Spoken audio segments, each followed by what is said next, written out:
Bienvenidos, anfibios o demonistas, a su estanque favorito.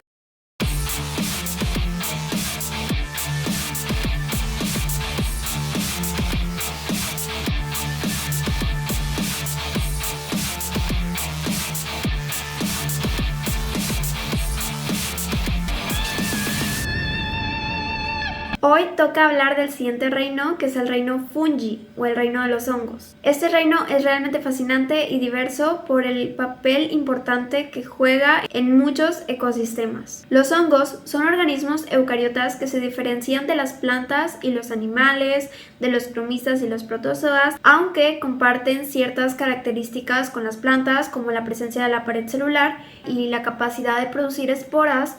Sin embargo, los hongos no son autótrofos, ellos no son capaces de crear su propio alimento. Más bien, son importantes descomponedores en los ecosistemas, ya que ayudan a descomponer la materia orgánica y a reciclar los nutrientes en el suelo. Algunos hongos también son capaces de descomponer materiales difíciles de digerir, como la celulosa y la lignina, y por ello juegan un papel muy importante en los ecosistemas. Los hongos se encuentran en una amplia variedad de hábitats, desde los suelos hasta los árboles y los cuerpos de agua. Algunos hongos son parásitos, mientras que otros son simbiontes que forman relaciones mutualistas con otros organismos, como las raíces de las plantas, pero eso lo veremos más adelante. Estos organismos también tienen importantes aplicaciones en la industria y en la medicina. Por ejemplo, algunos hongos se utilizan para producir antibióticos y los hongos también se utilizan en la fermentación de alimentos y de bebidas como el alcohol o la cerveza.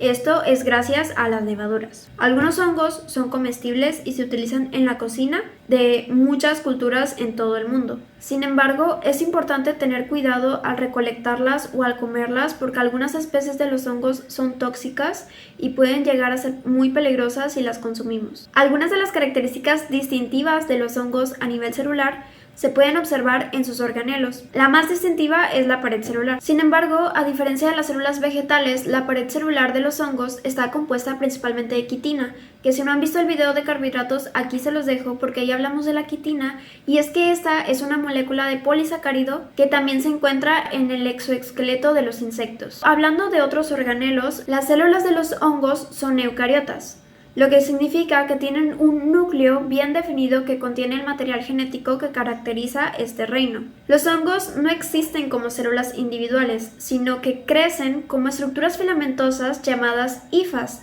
Las hifas son células alargadas y delgadas que se ramifican y se entrelazan para formar una red tridimensional llamada micelio. Y en algunos hongos, las hifas se dividen en segmentos separados por paredes llamadas septos. Estas paredes contienen poros que permiten que el citoplasma y las organelas se muevan libremente entre las células. Otra característica es que las células de los hongos, al igual que las células de las plantas, contienen vacuolas, que son organelas que almacenan agua, nutrientes y desechos. Estos organismos, a diferencia de las células de las plantas, los hongos no tienen cloroplastos, lo que quiere decir que no son capaces de llevar a cabo la fotosíntesis. Ahora hablemos de las diferentes formas de clasificar los hongos. Una de estas clasificaciones se basa en características como la estructura de su cuerpo fructífero y la forma en que producen esporas. Los hongos se dividen en varios grupos principales, incluyendo los ascomicetos, los basidomicetos y los zigomicetos.